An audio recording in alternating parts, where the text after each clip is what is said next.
नमस्कार, आप देख रहे हैं डीडी न्यूज। आपके साथ मैं हूं गौरव श्रीवास्तव। आपको बता दें कि हमारी इस खास पेशकश में आप सभी का बहुत बहुत स्वागत है। काशी तमिल संगमम को लेकर आज उसका दूसरा संस्करण, जिसका उद्घाटन कुछ देर बाद प्रधानमंत्री नरेंद्र मोदी करते हुए नजर आएंगे। बीते साल हमने जो देखा, क्योंकि काफी सफल वो पूरा कार्यक्रम रहा था, वो पूरा संगमम रहा था, और ऐसे में अब की साल भी तमाम तैयारियां इसको लेकर पूरी हो चुकी हैं। बस अब से कुछ ही देर में प्रधानमंत्री नरेंद्र मोदी वाराणसी के नमो घाट पर काशी तमिल संगमम 2023 का उद्घाटन करेंगे। एक भारत श्रेष्ठ भारत की इस अनोखी पहल को शिक्षा मंत्रालय द्वारा आयोजित किया जा रहा है। 15 दिनों तक चलने वाले इस कार्यक्रम का समापन 30 दिसंबर को अगस्त्य मुनि के जन्मदिन के अवसर पर होगा। वाराणसी के नमो घाट से हमारे संवाददाता अजय मिश्र की यह रिपोर्ट देखिए। धर्म, आध्यात्म और ज्ञान की नगरी काशी भगवान रामेश्वरम की धरती यानी तमिलनाडु से आने वाले अपने विशिष्ट अतिथियों के स्वागत के लिए पूरी तरह तैयार है। मौका है काशी तमिल संगमम के दूसरे संस्करण का। भारत सरकार का शिक्षा मंत्रालय इस आयोजन के लिए नोडल मंत्रालय है। आईआईटी मद्रास और काशी हिंदू विश्वविद्यालय के संयुक्त प्रयास से ज्ञान के दो प्राचीन नगरों की महान संस्कृति को एक दूसरे के और करीब आने का मौका मिलेगा। इस बार का फोकस उसी काम को जो पिछले साल शुरू किया था उसको और आगे बढ़ाना है, और मुझे लगता है कि पिछले साल के अनुभव के हिसाब से इस बार और भी अच्छा आयोजन होगा। देखिए, हमारे देश की जो विविधता है, उस विविधता में दक्षिण के लोग उत्तर की तरफ, उत्तर के लोग दक्षिण की तरफ अगर जाते हैं, समझते हैं, समय व्यतीत करते हैं, तो ये एक बड़ी अच्छी बात होगी। इससे एक भारत श्रेष्ठ भारत की परिकल्पना को और मजबूती मिलेगी। वाराणसी में 17 दिसंबर से काशी तमिल संगमम का दूसरा संस्करण शुरू होगा। शिक्षा मंत्रालय के एक भारत श्रेष्ठ भारत कार्यक्रम का हिस्सा है काशी तमिल संगमम। दक्षिण भारत से करीब 1500 विशिष्ट अतिथि काशी तमिल संगमम का हिस्सा बनेंगे। काशी के नमो घाट पर होने वाले कार्यक्रम के लिए अब तक 42,000 से ज्यादा पंजीकरण हो चुके हैं। दक्षिण भारत के ये विशिष्ट अतिथि 7 विशेष संगमम ट्रेन से काशी पहुंच रहे हैं। 8 दिन के विशेष दौरे के लिए इन्हें 7 समूहों में बांटा गया है, जिनका नाम 7 नदियों पर है। गंगा, सिंधु, सरस्वती, यमुना, कावेरी, गोदावरी, नर्मदा समूह काशी यात्रा पर पहुंचेगा। काशी तमिल संगम जो है धार्मिक, आध्यात्मिक, सांस्कृतिक से ओतप्रोत यह संगमम, यह हमारे भारतीय सभ्यता और एकता को दर्शाने वाला है। काशी, प्रयागराज और अयोध्या के दर्शन के बाद विशेष ट्रेन से इनके वापसी की भी तैयारी है। आयोजन के दौरान तमिलनाडु और काशी की कला, संस्कृति, हथकरघा, हस्तशिल्प, व्यंजन और अन्य विशेष उत्पादों को प्रदर्शित करने वाले स्टॉल लगाए जाएंगे। काशी के नमो घाट पर तमिलनाडु और काशी की संस्कृति से जुड़े सांस्कृतिक कार्यक्रमों का भी आयोजन होगा। We are very happy to be here and we are very much happy to participate in this program. Very much happy, and we have to first thank our Kashi Tamil Sangamam and our Art and Culture Department Tanjore and North Central South Zone Culture Center and Government of India. आयोजन की पूरी अवधि के दौरान ज्ञान के विभिन्न पहलुओं जैसे साहित्य, प्राचीन ग्रंथ, दर्शन, आध्यात्मिकता, संगीत, नृत्य, नाटक, योग, आयुर्वेद, हथकरघा, हस्तशिल्प के साथ साथ नवाचार, व्यावसायिक आदान प्रदान, एडटेक और आधुनिक प्रौद्योगिकी पर सेमिनार, चर्चा और व्याख्यान आयोजित किए जाएंगे। अगस्त्य मुनि का बहुत, तमिल का काशी का बहुत संबंध है। महर्षि अगस्त्य जी ने हिमालय से काशी आए, काशी में उनका शिव दर्शन हुआ। शिव जी दर्शन करके बताया उनको कि आप तमिलनाडु जाके तमिल भाषा का व्याकरण लिखिए। तो वहाँ जाके उन्होंने तोलकापियम नाम का तमिल व्याकरण ग्रंथ लिखा। इस प्रकार काशी का और तमिलनाडु का जो कनेक्ट है, इसमें अगस्त्य मुनि का महान संबंध है। उनका जन्मदिन भी आचरण कर रहे हैं। प्रधानमंत्री नरेंद्र मोदी वाराणसी में ही सर्व वेद मंदिर के उद्घाटन कार्यक्रम का हिस्सा बनेंगे। वाराणसी का नमो घाट काशी तमिल संगमम के दूसरे संस्करण के लिए पूरी तरह से तैयार है और यहाँ की जनता प्रतीक्षा कर रही है प्रधानमंत्री मोदी को एक बार फिर से सुनने की। उम्मीद ये की जा रही है कि इस पूरी पहल से, जो कि शिक्षा मंत्रालय की पहल है, एक भारत श्रेष्ठ भारत की भावना को और ज़्यादा शक्ति मिलेगी और उत्तर और दक्षिण के बीच और ज़्यादा समन्वय होगा। कार्यक्रम है नमो घाट से आरती देखने का, उसके बाद प्रयागराज और रामलला के अयोध्या में दर्शन करने का। कैमरामैन उत्तम सिंह के साथ अजय मिश्र, डीडी न्यूज़, नमो घाट, वाराणसी। तो काशी तमिल संगमम को लेकर जो तैयारियां हैं वो साफ तौर पर नजर आने लगी हैं। हमारी सहयोगी रमा त्यागी भी हमारे साथ अब जुड़ चुकी हैं और आपको ये भी बता दें कि जिस तरह से जो तैयारियां हैं वो अपने चरम पर हैं। कुछ ही देर में प्रधानमंत्री नरेंद्र मोदी वहां पर पहुंचेंगे और तमाम जो कार्यक्रम हैं उनकी तस्वीरें हम आपके साथ साझा करेंगे।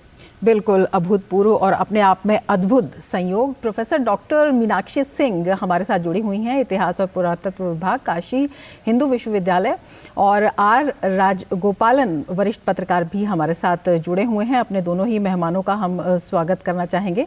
मीनाक्षी जी, सबसे पहले आपसे जानना चाहेंगे, बेसब्री से जो लोग हैं इंतजार कर रहे हैं, किस तरह से नमो घाट आज एक ऐतिहासिक अनुभव का साक्षी बनेगा? मुझे पहले सर्वप्रथम तो मैं अपने प्रधानमंत्री महोदय जी का बहुत बहुत स्वागत करती हूँ और हम लोग बहुत ही हृदय से आभारी हैं कि एक बार तो हम लोगों ने प्राचीन काल में ये पढ़ा था संगम काल को चोल चेर पांडे के संदर्भ में, और लेकिन ये पिछले वर्ष जो हम लोगों का काशी तमिल संगमम का 1 महीने का ये कार्यक्रम चला और उसके पश्चात आज दोबारा ये काशी तमिल संगमम की जो शुरुआत हो रही है, इसका भव्य उद्घाटन हो रहा है नमो घाट पर।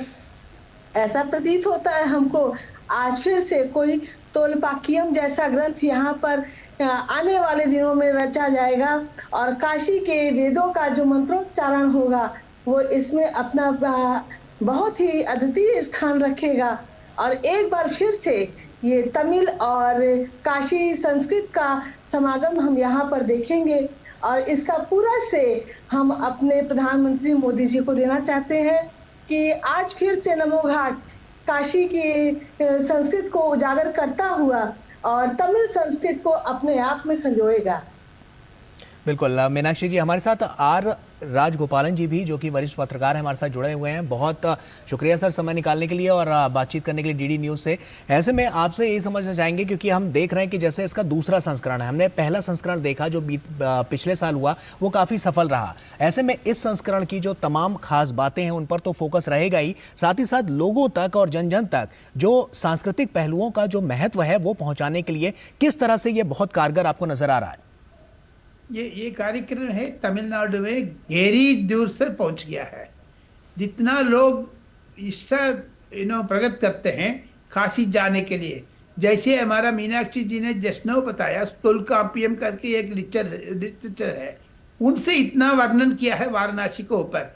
दूसरी चीज है, मैं रमा त्यागी का याद दिलाना चाहता हूँ। उन्होंने हम दोनों जाकर के तिरुवनंतपुरम में मंदिर में गए थे प्रणब मुखर्जी के साथ, कम से कम 5-6 साल 10 साल पहले। उसी को सामने काशी विश्वनाथ, उसी टेम्पल का महत्व है, दोनों बराबर है। जैसे तमिलनाडु में मीनाक्षी है, मदुरई मीनाक्षी, कांची कामाक्षी, काशी विशालाक्षी, ऐसे हम लोग श्लोक भी पढ़ते हैं रोज। इतना महत्व है, आज नहीं कल नहीं, कम से कम 10,000-15,000 साल से ये तीनों जोड़े हुए हैं। इसको नरेंद्र मोदी ने महत्व तय करके पिछले साल काशी तमिल संगम का उद्घाटन किया है, उसको बरकरार रखा है इस साल भी। लेकिन तमिलनाडु में इसका जागृति हुई है। कम से कम 8 ट्रेन में 1500 लोग आ रहे हैं। उसका जितना एम्बेसडर बन जाते हैं, कल्चरल एम्बेसडर, जितना कलाकार है तमिलनाडु से आए हैं, वो तमिलनाडु को सदर्न स्टेट्स का तंजावुर में जो सेंटर ऑफ स्टडीज है उस तमिल का, उधर से भी बोल रहे हैं। IIT से प्रोफेसर भी आए हैं। तमिलनाडु का महत्व दिखाने के लिए मजबूर किया है नरेंद्र मोदी ने education department, cultural department. Tamil लोगों ने कम से कम इच्छा प्रकट किया है वाराणसी जा करके, वाराणसी में कम से 15 दिन ठहर करके उनकी कलाचार, उनकी जो कल्चरल एक्टिविटी, ये सारा देखने चाहते हैं। फिर अयोध्या भी जाएंगे। सो ये सब वन ट्रेन में ये जोड़ा है नरेंद्र मोदी ने। कनेक्टिविटी, नॉट ओनली कनेक्टिविटी, इसका दूसरी रूप भी है जी, पॉलिटिकल रूप। जैसे रिसेंटली जो तमिलनाडु में जो इच्छा प्रकट किया है नरेंद्र मोदी, बार बार जाते हैं तमिलनाडु में, लेकिन कांग्रेस लोग कहने लग गया है तमिलनाडु में, तेलंगाना में, कर्नाटका में कांग्रेस मजबूत हो रहे। लेकिन आने वाले दिन में ऐसे कल्चरल इंटीग्रेशन को through wait and watch, Narendra Modi का दबाव इतना पड़ेगा तमिलनाडु में, each and every individual Tamil Nadu में नरेंद्र मोदी को वाह वाह करने वाला है। उतना संगठन जोर से पकड़ गया है तमिलनाडु में। जो काशी तमिल संगमम का इम्पोर्टेंस बढ़ते जा रहा है तमिलनाडु में। बिल्कुल, कई मायनों में ये अहम है। आप हमारे साथ जुड़े रहिए। हम अपने दर्शकों को ये भी बताना चाहेंगे, काशी तमिल संगमम 2.0 में विकास भी विरासत भी विषय पर चित्र प्रदर्शनी का आयोजन किया गया है, जिसमें काशी और तमिलनाडु के भारत रत्न के साथ साथ स्वतंत्रता सेनानियों के बारे में भी जानकारियां दी गई हैं, जिससे युवा पीढ़ी इन सभी महान व्यक्तित्व से प्रेरणा हासिल कर सके। देखिए हमारे संवाददाता अजय मिश्र की नमो घाट से ये खास रिपोर्ट। विकास भी विरासत भी, लाल किले की प्राचीर से प्रधानमंत्री ने देश को जो 5 प्रण याद दिलाए थे, उसमें से एक तो है कि विकसित भारत का एक सपना जो है 2047 तक पूरा करना है, और साथ ही साथ ये जो विरासत है उस पर हमें गर्व करना है। काशी तमिल संगमम में ये दोनों ही बात देखने को मिल रही है। एक तरफ आप देखें विरासत की बात करें तो काशी के लोगों केवल पूरी दुनिया को AR रहमान, रेखा, हेमा मालिनी और श्रीदेवी जैसे जो सिने कलाकार तमिलनाडु से आते हैं, आप देखिए उनकी चित्र प्रदर्शनी स्पष्ट तौर पर लगाई गई है। साथ ही आज के सुपरस्टार धनुष, अजीत, जिससे कि युवा वर्ग कनेक्ट करता है, विजय सेतुपति जो कि तमिलनाडु के प्रमुख जो हिंदी फिल्मी हस्तियां हैं उनके भी चित्र यहाँ पर लगाए गए हैं। इलैयाराजा के म्यूजिक को कौन नहीं जानता। रजनीकांत तो अपने आप में एक बहुत बड़ा फैन बेस रखते हैं। MG रामचंद्रन से लेकर के सुश्री जयललिता, मणिरत्नम और नयनतारा जैसी फिल्मी हस्तियाँ, जिससे कि युवा वर्ग कनेक्ट करता है, स्पष्ट तौर पर इस काशी तमिल संगमम के चित्र प्रदर्शनी का एक बहुत बड़ा हिस्सा है। और इसका जो सबसे बड़ा हाईलाइट पॉइंट है इस चित्र प्रदर्शनी का, वो है काशी के भारत रत्न और तमिलनाडु के भारत रत्न। आप देखिए पंडित महामना मदन मोहन मालवीय, उनके बारे में बताया गया। भगवान दास जो कि भारत रत्न हैं, लाल बहादुर शास्त्री, ये सब काशी की धरती से निकले। बिस्मिल्लाह खां, किस तरह से उन्होंने संगीत की दुनिया में एक अमर नाम किया। उन्होंने पंडित रविशंकर भारत रत्न जो कि काशी से आए, और स्पष्ट तौर पर काशी के भारत रत्नों से पूरे देश परिचित हो, यही उम्मीद और इसी मुहिम के साथ इस चित्र प्रदर्शनी का आयोजन किया जा रहा है। साथ ही साथ अगर हम तमिलनाडु के भारत रत्न की बात करें तो मुर्थुर गोपालन रामचंद्रन, जो कि मुख्यमंत्री भी रहे तमिलनाडु के, वो उनको, साथ ही साथ सुब्बुलक्ष्मी जी, चिदम्बरम सुब्रमण्यम जी, कुमार स्वामी कामराज, S चंद्रशेखर वेंकटरामन, डॉक्टर सर्वपल्ली राधाकृष्णन, ऐसे तमाम भारत रत्नों के साथ साथ जो महान स्वतंत्रता सेनानी हैं, ये देशभक्ति और संस्कृति के जरिए एक दूसरे की भावना को, देशभक्ति की भावना को और ज़्यादा प्रगाढ़ करना, साथ ही साथ जो काशी और तमिल के बीच में आध्यात्मिक संबंध है, जो सांस्कृतिक संबंध है, देश प्रेम, और युवाओं को खास तौर पर सिनेमा जगत से कैसे हिंदी सिनेमा और तमिल सिनेमा को जोड़ा जा रहा है, उसकी भी एक अद्भुत झलक काशी तमिल संगमम के दौरान मिलती है। और उम्मीद ये की जा रही है कि युवा आकर्षित होंगे, और अगले 15 दिनों के दौरान जो काशी तमिल संगमम का कार्यक्रम आयोजित किया जा रहा है, उसमें भारी संख्या में लोग यहाँ पर नमो घाट पर आएंगे और इस चित्र प्रदर्शनी को देख करके प्रेरणा हासिल करेंगे। कैमरामैन उत्तम कुमार के साथ अजय मिश्र, DD न्यूज़, नमो घाट, वाराणसी। तो साफ तौर पर एक बड़ा आयोजन यहाँ पर नजर आ रहा है। उससे जुड़ी हुई तस्वीरें भी हम आपके साथ कुछ देर में साझा करेंगे, जब प्रधानमंत्री नरेंद्र मोदी इसका उद्घाटन करेंगे। ऐसे में हमारे साथ खास मेहमान भी जुड़े हुए हैं, और हमारे साथ डॉक्टर मीनाक्षी भी जुड़ी हुई है। डॉक्टर मीनाक्षी, मेरा अगला सवाल आपसे ही है। आपसे ये समझना चाहेंगे कि जैसा कि हम देख रहे हैं, क्योंकि विरासत को संजोने का, संवारने का जो काम है वो लगातार प्रधानमंत्री नरेंद्र मोदी करते आ रहे हैं, और इसकी बानगी हमने कई बार देखी है। तमाम ऐसे उदाहरण हैं जो लगातार सामने आए हैं। ऐसे में इसको लेकर उसको जन जन तक पहुंचाने के लिए, सांस्कृतिक और विरासत का जो महत्व है वो लोगों तक पहुंचाने के लिए, इसमें कितना बड़ा बदलाव आपको नजर आया है बीते कुछ वर्षों में, जब से हम इसको देख रहे हैं? क्योंकि आज की युवा पीढ़ी जो है वो आगे बढ़ रही है, और कई बार इतिहास के बारे में उन्हें जानकारी नहीं होती। ऐसे में सांस्कृतिक और विरासत के इस पहलुओं को समझना कितना जरूरी आप मानती हैं?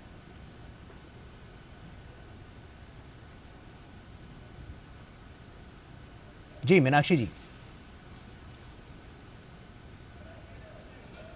मैं उस क्वेश्चन का जवाब दे दूं? बिल्कुल। जी जी। जो मीनाक्षी जी से आपने क्वेश्चन पूछा था, उसको जवाब ये है, तमिलनाडु में कल्चरल इंटीग्रेशन बहुत तेजी से उभर के आ रहे हैं जी। आज नहीं है, कल नहीं है, कम से कम पिछले 10 साल से नरेंद्र मोदी सत्ता संभालने के बाद तमिलनाडु में जो द्राविडियन मूवमेंट है वो खत्म होते जा रहे, धीरे धीरे खत्म होते जा रहे हैं। क्योंकि नॉर्थ इंडिया से जितना लोग प्रभावित होकर के साउथ इंडिया जाते हैं, साउथ इंडिया से नॉर्थ इंडिया जाते हैं, यही तो मूल कारण है नरेंद्र मोदी का काशी तमिल संगमम उठाने के लिए। सौराष्ट्र तमिल संगमम किया है। नॉट ओनली दैट, पिछले साल 2 वरिष्ठ मेहमान को सम्मानित किया था नरेंद्र मोदी ने, लेकिन तमिलनाडु में इसका इम्पोर्टेंस बढ़ते जा रहे हैं, क्योंकि तमिलनाडु का इम्पोर्टेंस की जो वर्णन है, कलाचार है, जो रूप है, जो स्वाद है, सब कुछ वाराणसी में है। आज ने कल ने महाकवि सुब्रमण्य भारती वाराणसी जा करके उधर ठहर करके हिंदी में कविता लिखी, तमिल में लिख के कविता लिखी, आज ने कल 100 साल पहले। सो देयरफॉर तमिलनाडु कर्नाटक वाराणसी का संबंध को नरेंद्र मोदी ने पहचान लिया।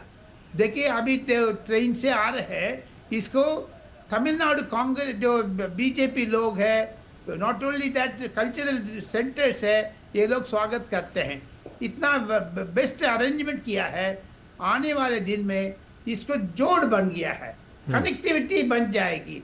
That is why Narendra Modi ने बार बार सेकेंड ईयर को भी चालू रखा है, जारी रखा है। अभी थोड़ी देर पहले अजय मिश्रा का रिपोर्ट देखा था, एमजीआर है, जो AR रहमान है, यरेज राजा है, हेमा मालिनी है, श्रीदेवी है, ये लोग कलाकार है। कलाकार को भी इकट्ठा करना है, नॉट ओनली दैट पॉलिटिशियंस को इकट्ठा करना है। जैसे डमरू बजाते हैं तमिलनाडु में, जो काशी विश्वनाथ में मंदिर में बनाते, दोनों बराबर है। देखो आज ने कल ने सालों से, हजारों सालों से ये डमरू दोनों महादेव का वर्णन करते हैं, ये इक्वल होते हैं, ये उसमें कोई मतभेद नहीं होते हैं।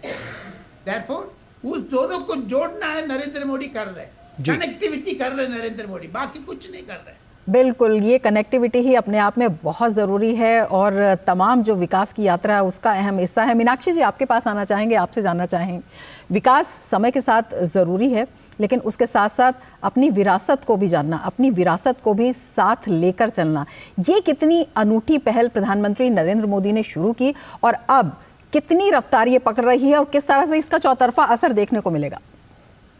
बिल्कुल बिल्कुल मैडम, ये जिस तरह से नरेंद्र मोदी जी ने हमारे यहाँ काशी में तमिल संस्कृत का प्रचार प्रसार करने की जो चेष्टा की है, और यहाँ पर जिस तरह से उनका मंचन हो रहा है, वहाँ के कलाकार हमारे यहाँ पर आ रहे हैं।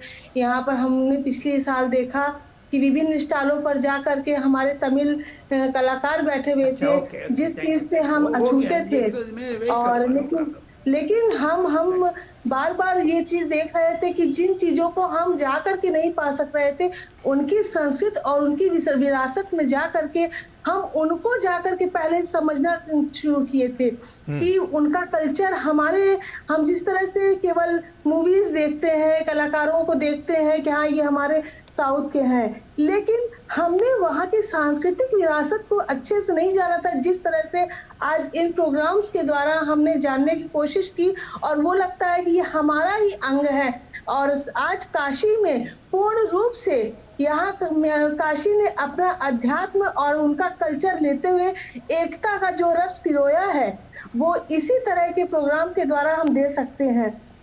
आज हमारे साथ काशी में तमिल का प्रोग्राम हो रहा है, आने वाले दिनों में और क्षेत्रों का प्रसार एक तरह से ये हम देखें कि ये जो अध्यात्म की दुनिया है, दर्शन की दुनिया है और संस्कृत की दुनिया है, इनका एक ये मंचन हो रहा है। और इस प्रकार के मंचन के द्वारा हम एकता और वसुधैव कुटुंबकम की भावना को प्राप्त कर रहे हैं। और इसके लिए हम किसी राजनीतिक मुद्दे को श्रेय देना या किसी प्रकार के नेताओं या किसी प्रकार के अन्य गलत शब्दों का प्रयोग करें, ये बहुत ही विचारणीय सा प्रश्न हो जाएगा।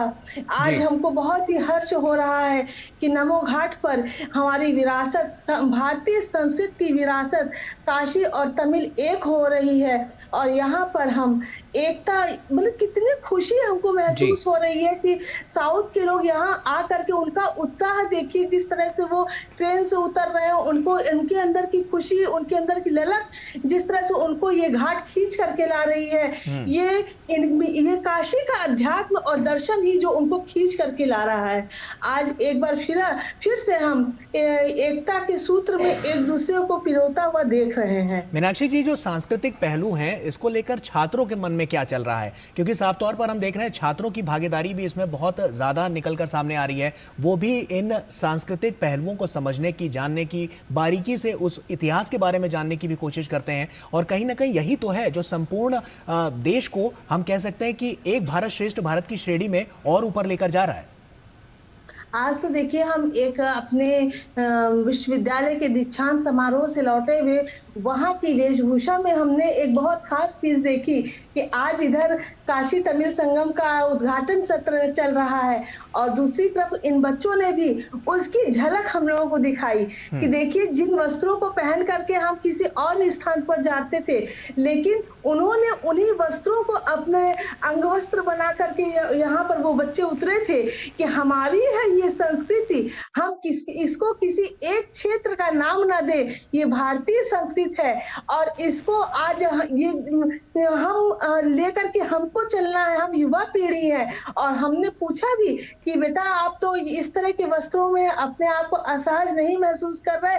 कहे नहीं मैडम, हम असहज नहीं महसूस कर रहे हैं। आज हमारे अंदर जो जोश है, जो हमारे उत्साह है, वो दूसरी भावना को लेकर के है। और वास्तव में देखा जाए कि हमारे छात्रों की जो पुरातन परंपरा रही है, उनको उनके अंदर वो संस्कृत की, जो हमारे विभाग का नाम भी वैसे है संस्कृति, संस्कृत को लेते हुए वो जिस तरह से आगे बढ़ रहे हैं, वो पूरे काशी हिंदू विश्वविद्यालय के छात्रों के अंदर आज एक अजीबोगरीब उत्साह है, जिसको हम आने वाले दिनों में एक एक करके देखेंगे।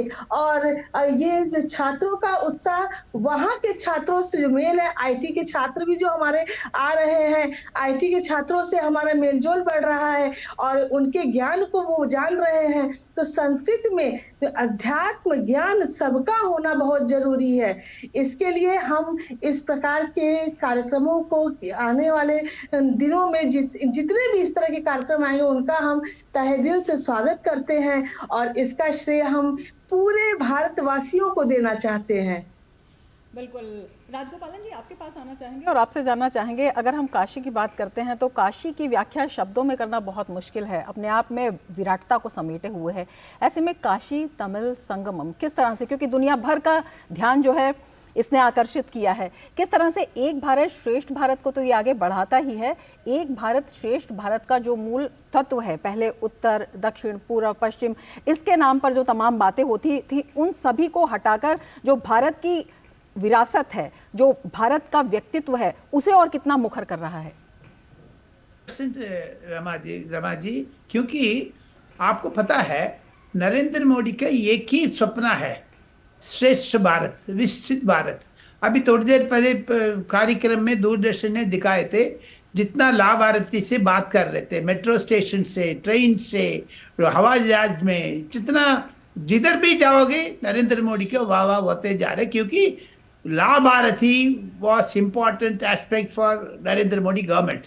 नॉट ओनली दैट, आपने क्वेश्चन पूछा था, उसका जवाब ये है, आने वाले दिन में जैसे काशी विश्वनाथ में कॉरिडोर बना दिया है ना, ये जितना भी रिश्तेदार आए, जो पर्यटन आए हैं, डेलीगेट्स आए हैं, वो कम से कम एक नहीं 10 लोग इकट्ठा लेके आ जाएंगे अगले 3-4 साल को बीच में। टूरिज्म बढ़ेगी, टूरिज्म बढ़ने में कल्चर बढ़ेगा, कल्चर बढ़ने में व्यापार बढ़ेगी, व्यापार बढ़ने में मूल चीज है बनारस साड़ी, कंजीवरम सिल्क, पट्ट, ये तीनों मिल करके वो भी संगमम होते हैं। That is what Narendra Modi says always. लेकिन ये क्वेश्चन को हट करके मुझे जानकारी करने में मुझे खुशी होती है दूरदर्शन दर्शकों का।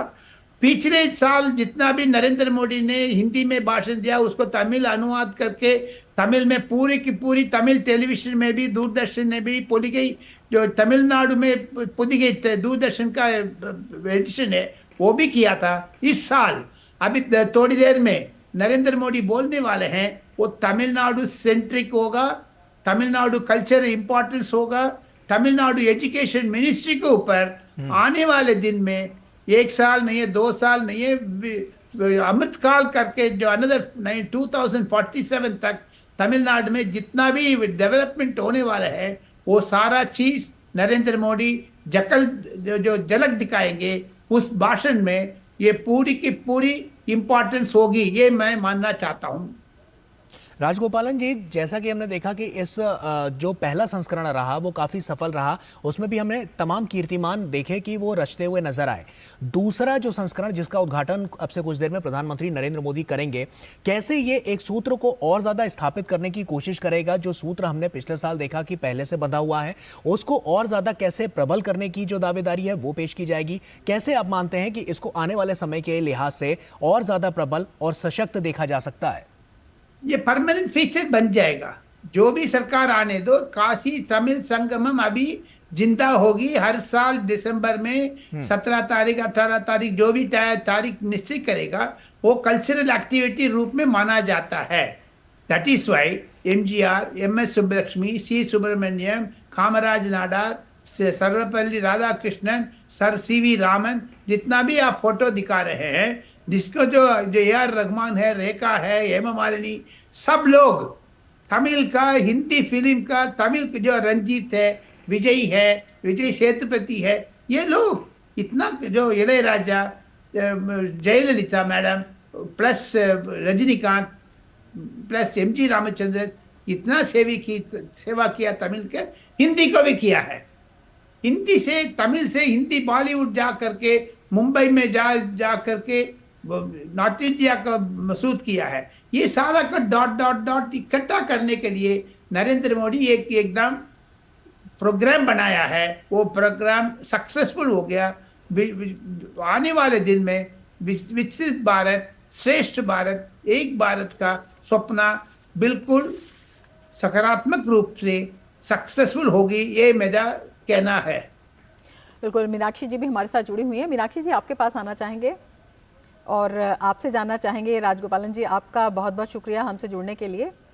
और मीनाक्षी जी, आपके पास हम अब आना चाहेंगे और आपसे जानना चाहेंगे किस तरह से जो भारत की समृद्ध विरासत है और जो सभ्यता है और ये जो संस्कृतियों का मिलन है, उसका साझा जश्न इसे कहा जा सकता है।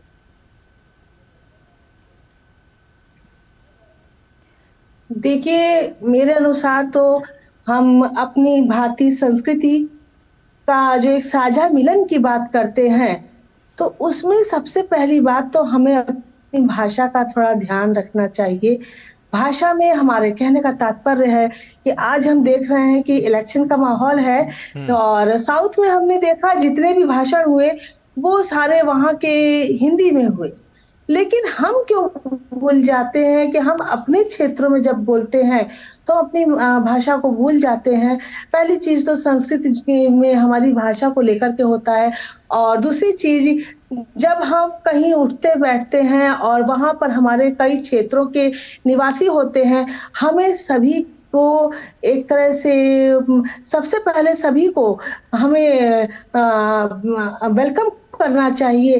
कारण है कि हम जब तक वेलकम नहीं करेंगे तब तक हम अपनी संस्कृति का प्रचार प्रसार समाप्त कर देंगे।